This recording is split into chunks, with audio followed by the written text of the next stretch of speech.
yow. Pape Sané ak yow Abdoulaye. Pape Sané tamit daa cool de man de li ma jaaxal mooy. ñaancoo ngay waxal de. li nga xam ne mooy sama sëriñ may premier bëkk néegam moom ngay wax nii. sëriñ. baax na yow de daañu fexe soppali la sëñ Omar maa ngi leen di baax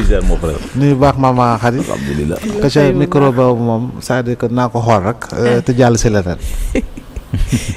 tey rubrique bi si lan la. ah chronique bi tey fan. laaj naa la ko wala ma laaj ko sëñ Omar. waaw c'est vrai tey moom. dama lay xàllal yoon bi rek waxtaanal. waaw. waaw tey quartier libre la loo bëgg a waxtaanee. waaw Pastef Barthélemy. mooy le cas de Barthélemy. d'accord sortie de Barthélemy. sortie Barthélemy. ak conférence de presse dal na ci nguuru Diomaye gi. waaw. wax aussi. parti socialiste bi aussi. wax na aussi ci parti socialiste. waaw jàpp naa ni effectivement comme ni nga ko waxee Barthélemy Diaz génn na parce que depuis Paris waxoon na ni bu ñëwee les choses sérieuses vont commencer mais à mon avis li nga xam ne annoncé gum na ko il n'y a pas de choses sérieuses selon moi parce que itamit si li nga xam ne moom la ñu seetlu te man ba léegi nii dama ko ci xaar di ci xaar ñeneen ñoo xam ne ñu ngi ci langue politique bi surtout nekk ay ndaw moo di li nga xam ni effectivement mooy changement de paradigme par rapport ak li nga xam ne tàmm nañ ko parce que en réalité c'est le même discours rien ne change bi nga tàmbalee politique nekk ci ginnaaw ay lieutenant nekk ci ginnaaw ay mentor ay mentor say leader pratiquement c'est le même discours parce que tey boo jëlee muy quotidien bu ñëw boo boo génnee même titraay bi lay doon tir armé de son truc mitraille et cetera c'est toujours le même c'est toujours le même titre donc boo ñëwee da nga naan c'est-à-dire que c'est le même discours rien ne change en réalité te loolu effectivement soo ñëwee tugg ci loolu ba pare def projection ci loo xam ne benn rendez-vous électoral la effectivement jàpp naa ni am na lu bari loo xam ne war nga ko sopparñi ko mooy changer li nga xam ne mooy sa ligne de conduite par rapport à la manière de faire la politique c'est vrai que nit dina casse parce que opposant nga di nga dal parce que opposant nga mais tam des fois di nga andi loo xam ne suba du ñu ne tir du ñu ne c'est-à-dire que armé de son bazooka il sort la grosse artillerie déedéet au moins dañu ne am na foo xam ne jukki na ko te mi ngi laal wàllu économie am na foo xam ne jukki na ko mi ngi laal wàllu infrastructure am na loo xam ne jukki na ko mi ngi laal wàllu investissement mais pratiquement c'est toujours le même discours léegi nag boo ñëwee si loolu yëpp nga wax ko nga wëlbati ko nga ne yaa ngi waajal benn grande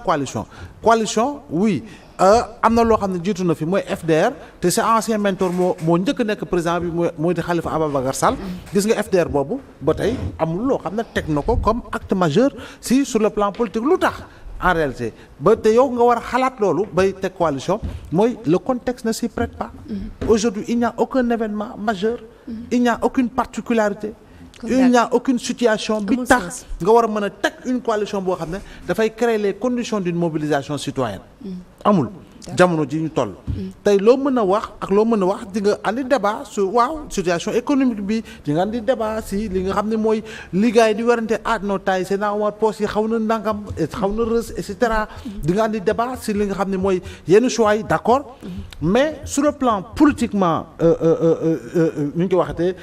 judiciaire wala leneen ak li nga xam ne ñu ngi koy tudd naan jàpp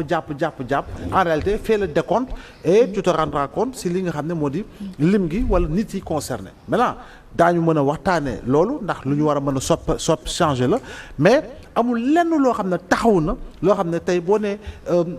coalition ba pare boo ne coalition ne influenceur kan la boo ne coalition ne rappeur bi kan la boo ne coalition ne société civile benn partie de la société bi kan la champ c'est important par rapport au nom par rapport au visage est-ce que en réalité ñooñu tey jii am nañu discours boo xam ne dina créer les conditions d'une mobilisation te encore que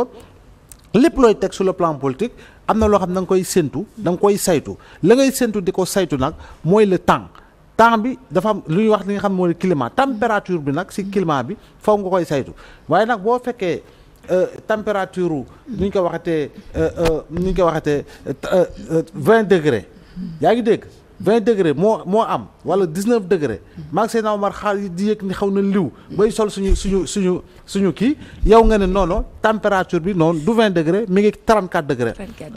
34 degré boobu nag soo ko bëggee andi mais ñun dañ lay dumóoyu te situation bi foofu la ñu toll contexte bi foofu la ñu toll parce que tey jii nii amul une crise politique au Sénégal tey jii nii amul loo xam ne mun nga jàpp ni tey lu ñu war ñëpp war a génnandoo jooytandoo ko parce que itamit lu ñu seetlu mooy réew moo xam ne dal na dontale am na ay échange am na ay interprétation si lii sa lële mais leneen lu ñu si mën a tabb tamit daanaka gisaguñ ko. d'accord moom jamono ji ñu jëlee ko mairie bu Dakar aussi nekkul loo xam ne da ko topp ba tey. waaw loolu laa doon wax sax parce que moom wax na ñett yi ko ñu gën a ñor mooy ñu delloowaat ko mairie Dakar parce que jàpp na ni jaay doole la beneen bi mooy sénégalais li leen gouvernement bi dikk ñu saafonteeg moom ñetteel bi mooy le respect des institutions. xam nga fu may mujjalee sax mooy li nga xam ne lu ñu dig sénégalais oui loo dig sénégalais moom war nga xar sa tànku tubéy pour vraiment réaliser ko. je pense que sur ce point là tout le monde sera d'accord tey li nga diggee si wàllu liggéey li nga diggee si wàllu ni ñu ko waxeetee mbay mi exactement effectivement di nga créer les conditions ba pour véritablement atteindre li nga xam ne mooy objectif même bu deekee atteindre tous les objectifs mais li nga fexe atteindre le maximum d'objectifs possible parce que ku ñu fal rek en réalité loolu moo tax ñu fal la léegi nag boo ñëwee si li nga xam moo di wàllu mairie Dakar jàpp naa ne nag moom loolu war na ko féetale ginnaaw ba pare préparer prochaine échéance yi parce que li am ba am tey ji nii ki nga xam ne voilà ki nga xam ne moo nekk foofu intérimaire si yow la bokkoon parce que yéen a bokkoon benn langue politique mu di taxawu Sénégal tey nii beddeeku nga taxawu Sénégal créé nga sa mouvement léegi nag li am solo xam nga moo di lan li daloon sa mentor Khalifa Ababacar Sall malheureusement on sait les conditions dans lesquelles loolu amoon na fi ba ñu andi soo am El Wardini def élection jamono ji jàpp naa ne kii nga xam ne mooy Ndooy la xam naka Ndooy que fa ne un peu non maire waa fa soxna si nekk maire Ndakaaru el di assurer intérim bi lenn moo si mën a topp que l'autorité préfectorale l'autorité administrative crée les conditions de l'organisation d'une élection parce que intérim bi sax dafa yàgg tey jii nii boo génne woon fii tàllal micro waa Dakar ñi dëkk Dakar voté Dakar nga laajte ne ana kay meeru Dakar ña lay tontu du bari chambre voilà donc je pense que lu si ëpp solo mooy kon autorité préfectorale bi moo war a créer les conditions pour ñu jëm si élection ñu fal maire bi nga xam mooy wutu Barthélémy Dias parce que tey jii nii Bart mi ngi insister si wàllu maire bi mais jàpp naa ni si sama gis-gis ak li xewagum yëpp loolu féete na ko ginnaaw donc moom kañ li mu mën mooy préparer prochaine échéance yi bu dee dafa bëggaat maire Ndakaaru amaana 2027 la bu dee dafa bëgg nekk candidat 2029 la donc moom moo war a créer condition pour véritablement mën na am ndëgër laay goo xam ne dina dem ak moom si élection yooyu parce que tamit da nga war a jàngat ñaar tu vis une certaine dégringolade politique et tu vis une certaine dégringolade électorale dégringolade politique bi mooy li xew taxawu ba créer les conditions d'une scission am ñu démissionné taxawu laata yow ngay génn jëm si li nga xam ne mooy andi sa mouvement waaye élection yi mujj législative 2022 da nga perdre sa bureau perdre sa centre perdre sa commune te daaw ko perdre élection présidentielle je veux dire présidentielle d'abord da nga perdre sa bureau perdre sa centre perdre sa commune législative 2024 yi da nga perdre sa bureau perdre sa centre perdre sa commune te la nga doon gagné la boo ko xaymaa 2009 jëm 2022 gannaaw bi nga xam ne lëkkaloo nga en 2022 ak yeneen kuréel comme Pastef ba lancer la coalition Yewwi Askan Wi donc yooyu yëpp moo si nekk loo xam ne war na ko jàngat parce que tamit li nga ñàkk si ginnaaw bari na bi ngay tuxu di jóge ci sa mentor di tuxu di andi di def sa këru bopp sa mouvement bopp kan moo la topp ci li nga xam moo di cadre am na solo kan moo la topp ci jigéen ñi ci mouvement des jeunes filles bu doon am na wala affaire yooyu am na solo mais kan moo la topp ci militant à la base yi ànd ak yow loolu tam am na solo donc yow boo ñëwee tu viens et tu crées un mouvement mais avec des rangs encore dégarnis le fait d'avoir encore des rangs dégarnis yow sa liggéey mooy créer les conditions d'une massification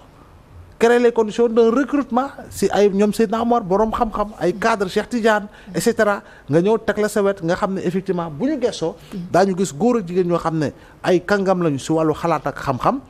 ay ndaw lañu si wàllu militantisme ànd ak yow si li nga xam ne ñoo lay accompagner ba pare nga dem nag commencer installer feneen ak feneen parce que tam bu fekkee ne da nga bëgg nekk un leader d'envergure mais faw nga liggéey boo bëggee nekk un leader local yem Ndakaaru sax faw nga liggéey parce que jamono ji les données ont changé si li nga xam ne mooy représentativité politique et électorale au niveau de Dakar comme dans les autres localités du Sénégal. D'accord. Et que reste-t-il du Parti socialiste? Parti socialiste fu mu toll nii bëkki lay doxee malheureusement benn tànk bi moom ñàkk na ko. benn tànk la yor te benn tànk bi mu yor bëkki la àndal di dox. loolu il faut ñoom ñu àndandoo gëmmandoo ko nongandoo ko pour xam ne ñoom ñoo war a mën a préserver ce qui reste malheureusement de l'héritage d'Ousmane Tanor Dieng. mais naka lañ ko wax a def man loolu laa kii. waaw li nga wax dëgg la. mais lan lan. lu ñu war a def lu ñu war a def mooy le renouvellement des visages le renouvellement des profils loolu la ñu war a def parce que ñàkk ñu ndaw góor wala jigéen boo xam ne aujourd'hui mi ngi yemoo âge ak ñii nga xam ni ñoo gën a fës si landerneau politique Sénégal moo xam nga méngoog Ousmane Sonko. Diomaye ak ñoom Thierno ñoom maire Thiès bi Babacar Diop. et consort jomp il faut nga wuti profil bu xaw a mel noonu boo xam ne socialiste la góor la wala jigéen la ñàkkul foofu waaye munoo am secrétaire général intérimaire 5 ans xawma après le rappel xawma 5 ans après le rappel à Dieu de Ousmane Tanor Dieng secrétaire général boo xam ne yow dañ lay intérim nga ba pare nga ne nga bloqué lépp amul vente de carte amul congrès amul instance buy réunir et toutes les instances du parti socialiste c'est-à-dire que ñoom ñëpp ñu ngi comment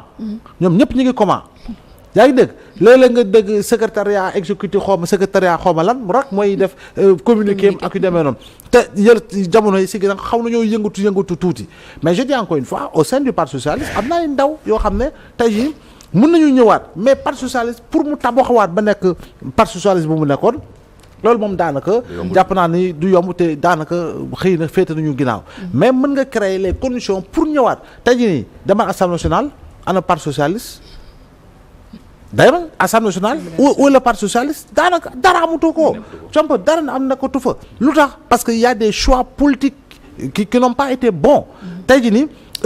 li nga xam ne moo fa nekkoon moo doon président d'une institution kon kenn du ko bàyyi parce que poste la doon joxe la si topp doon xëccoo ak moom Serigne Mbaye Thiam la ministre la woon am na kenn du xew ak ñoom parce que am na ñoo xam ne mi ngi leen placé dans des postes si li nga xam ne moo ñu ko dënk ak les directeurs généraux ak demee noonu donc yow dividende dans le partage du gâteau moo la gënaloon que véritablement nga liggéey si li nga xam ne mooy tabax parti boo xam ne en réalité du dee gis nga Colobane Cheikh Tidiane Colobane xumb na de waaye maison du parti moo fa gën a wét waaw waaw ne Colobane lu mu xumb lu mu rëpp maison du parti moo fa gën a wét wax dëgg waaw kenn nekk fa ñetti nit ñoo fa nekk waaw mi ngi noonu donc je pense que loolu il faut quand même waaye itam bu PDS bi tam ñetti nit ñoo fa nekk bu PDS bi tam ñetti nit ñoo fa nekk waaw foog nga yëpp ñetti nit ñoo fa nekk problème bi boo moytu bu APR bi mel ci nga xamante parti bu jógee au pouvoir rek ñooy jéem a signer seen arrêt de mort ay PDS mais parti yooyu yëpp daanaka yu si bari ñoom ñoo rey seen bopp dans le cadre de Benno parce que xam nga Benno 2012 2024 benn parti moo nekkoon di liggéey di massifier wu di yaatal di am ay nit yu jóge ci yeneen parti ñëw ci moom mooy APR pendant les 12 ans au pouvoir APR moo nekkoon locomotive politique et électorale moom moo am kattan moo am doole parce que moom la ñëpp doon si ñëpp ñu si moom lañ doon daw mais yeneen parti yi nag ñoom au lieu que ñu xam ne kii allié la dama ànd ak moom waaye war naa wéy di liggéey pour man di am base ñoom dañoo nelaw ba pare APR xaw leen phagocyté ñoom ñëpp moo dal APR moo dal parti socialiste tey jii parti socialiste boum moo dal AFP effectivement malheureusement 2014 le président Moustapha Niasse njëkkoon annoncé congrès gis nga congrès bi 2025 bii la am xaw ma 2024 bi ba Mbaye Dione wutu ko donc li des li ruus jóge si AFP xamoon na mu toll nga jël LD daanaka benn bi dëbbu na benn bi couché na nga jël PIT daanaka mi ngi noonu parti mag la daanaka ay mag ko composé li nga xam moo doon liggéey pour recruter ay ndaw ñu war a mën a accompagner mag yo fa nekk war leen mën a remplacer ëllëg déedéet ay mag ñoo nekk ci parti bi daanaka te loolu c'est malheureux boo jëlee yeneen parti yu fa nekkoon yépp ñu doon wootee penco daanaka gis nga penco tuñu woon ñeneen ñu nekkoon ci yeneen instance yi tam malheureusement loolu te pour man ñoom ñëpp dañoo booloo def erreur politique te ñoom ñoo gënoon nekk stratège sur le plan politique par rapport li nga xam ne yàgg nañ ko liggéey yàgg nañ ko tabax mais malheureusement bu ñëwee ci nguur gi ànd seeg APR lu ñu bàyyi seen ginnaaw dafa bari moo tax ñoom ñëpp ils ont connu li nga xam moo di dégringolade sur le plan politique dégringolade sur le plan électoral ils existent réellement nii ils existent mais en réalité bu ñu demoon élection bu ñoom seen biir kër sax du amaana duñ ko gagné donc loolu moo di jafe-jafe bi te loolu dañ see war a liggéeyaat pour véritablement mën a am foo xam ne sax daañu su mën a cee jàpp ci pour mën a bokk si li nga xam ne moo di jeu politique bi carrément AFP aussi c'est ce qu'il a compris bi ñu defee Mbaye Dione waaw xam nga au moins am na changement am na un nouveau secrétaire général un nouveau président boo xam ne dañ ko tabb de manière officielle je crois bien que c'est déjà bien parce que Mbaye Dione defe naa ni man li ma doon bind yëpp dama doon wax ni moom mooy remplacer Niass parce que tamit moo gën a am base affective base solide boo xam ne moo nekk biir AFP parce que Mbaye Dione fi mu nekk dëkkam kii depuis 2009 buñ ko falee maire ba tey ji nii élection bu ñu demee mooy gagné kon boog si diggante bi ñoom Alioune Sarr gedd nañu parce que ñoom bëggoon nañu nekk candidat jóge woon nañu AFP te moom itam fa mu nekk si nooto depuis 2009 tamit moo fa samp tànk mais aujourd'hui kenn du remettre en cause la légitimité de Mbaye Dione et véritablement la légalité de sa présidence pour succéder véritablement à Moustapha Niasse bi nga xam ni il reste un dinosaure si langue politique Sénégal. Plaisir de t'écouter faire tes chroniques Abdoulaye Mbow malgré tout. jërëjëf weex